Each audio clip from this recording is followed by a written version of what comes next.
રાજકોટ સહિત સમગ્ર સૌરાષ્ટ્ર અને સુરેન્દ્રનગર જિલ્લામાં આ વર્ષે વરસાદ ખેંચાતા ચિંતાના વાદળો ઘેરાયા છે. હજી સુધી અનેક વિસ્તારોમાં વાવણી લાયક વરસાદ પણ થયો નથી, જેને પગલે પશુઓ માટે ઘાસચારાની મોટી અછત સર્જાય તેવી ભીતિ સેવાઈ રહી છે. આ ગંભીર પરિસ્થિતિને ધ્યાનમાં રાખીને રાજકોટના ધારાસભ્ય રમેશ ટીલાળા એક્શનમાં આવ્યા છે. તેમણે રાજ્યના કૃષિમંત્રી રાઘવજી પટેલ અને સરકાર સમક્ષ તાત્કાલિક ઘાસચારાના વિતરણ માટે રજૂઆત કરી છે. ધારાસભ્યના જણાવ્યા મુજબ સરકાર દ્વારા ટૂંક જ સમયમાં પશુઓ માટે ઘાસચારાની યોગ્ય વ્યવસ્થા કરવામાં આવશે. બીજી તરફ રાજકોટ જિલ્લામાં લોકોના આરોગ્ય સાથે ચેડા કરનારા તત્વો સામે હવે તવાઈ બોલાવવાની તૈયારીઓ શરૂ થઈ ગઈ છે. કલેક્ટર કચેરી ખાતે યોજાયેલી સંકલન સમિતિની બેઠકમાં એક મહત્વનો નિર્ણય લેવામાં આવ્યો છે. જિલ્લામાં ખાદ્ય પદાર્થોમાં ભેળસેળ કરનારાઓ સામે કડક કાર્યવાહી કરવાની સૂચના આપી દેવામાં આવી છે.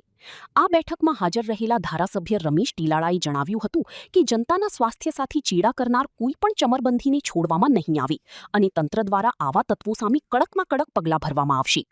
મહિનાના ત્રીજા શનિવારે કલેક્ટરશ્રીના અધ્યક્ષસ્થાને એક સંકલન બેઠક મળતી હોય છે. એ રૂટિન સરકારના આદેશ મુજબ છે.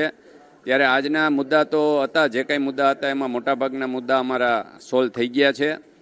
પીજીવીસીએલના હતા, બીજા અન્ય મુદ્દા પણ હતા અને થોડો ઘાસચારાના પણ વરસાદ ખેંચાવાના કારણે હતી વાત. તો એના માટે અમે સરકારમાં પણ રજૂઆત કરી છે અને કલેક્ટરશ્રી પણ એમાં સૂચનાને નીચે આપવાના છે. એટલે રાજકોટ જિલ્લાના જે વિસ્તારમાં વરસાદની ખેંચ છે અને ઘાસચારા માટે, માલધારીઓ માટે અને ખેડૂતો માટે અમે ગુજરાતના મુખ્યમંત્રી આદરણીય ભૂપેન્દ્રભાઈ પટેલને પણ આના માટે અમે રજૂઆત કરી છે અને અમને ખૂબ એમાં પોઝિટિવ સકારાત્મક જવાબ મળ્યો છે. એટલે જ્યાં જરૂરત હશે ત્યાં સરકાર ચોક્કસ મદદ કરશે. આજની સંકલનની મિટિંગમાં ખેડૂતોની ચર્ચાનો મુદ્દો તો હતો નહીં, પણ અમે રાજ્ય સરકારમાં આના માટે ખૂબ રજૂઆત કરી છે અને ભૂપેન્દ્રભાઈ પટેલ અને હર્ષભાઈ સંઘવી અમને આમાં ખૂબ સહકાર આપી રહ્યા છે. આરોગ્ય માટેની ચર્ચા આજના એજન્ડામાં ખૂબ સારી રીતે ચર્ચા થઈ છે અને રાજકોટ મ્યુનિસિપલ વિસ્તારની અંદર સંઘર્ષ ખૂબ જ અત્યારે ચેકિંગ ચાલી રહ્યું છે. ફૂડમાં જો કોઈ ભેળસેળ કરશે કોઈ પણ પ્રોડક્ટમાં તો એમાં કોઈને છોડવામાં નહીં આવે.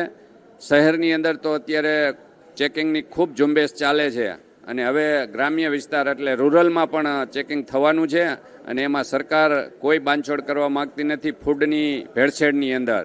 એટલે જે કાંઈ ફૂડના ઉત્પાદકો હોય જો ભેળસેળ કરતા હોય તો વહેલી તકે બંધ કરે અને સરકાર એમાં કોઈ પણ બાંધછોડ કરવા માગતી નથી. એટલે મારી ઉત્પાદકોને ખાસ વિનંતી છે કે વહેલા તકે આ બધું બંધ કરી દઈએ. રાજકોટ મહાનગરપાલિકામાં આના માટે ફૂડ લેબોરેટરીનું અત્યારે કોન્ટ્રાક્ટ પણ અપાઈ ગયો છે અને ફૂડ લેબોરેટરી વહેલામાં વહેલી ચાલુ થાય એવા અમારા પ્રયત્ન છે.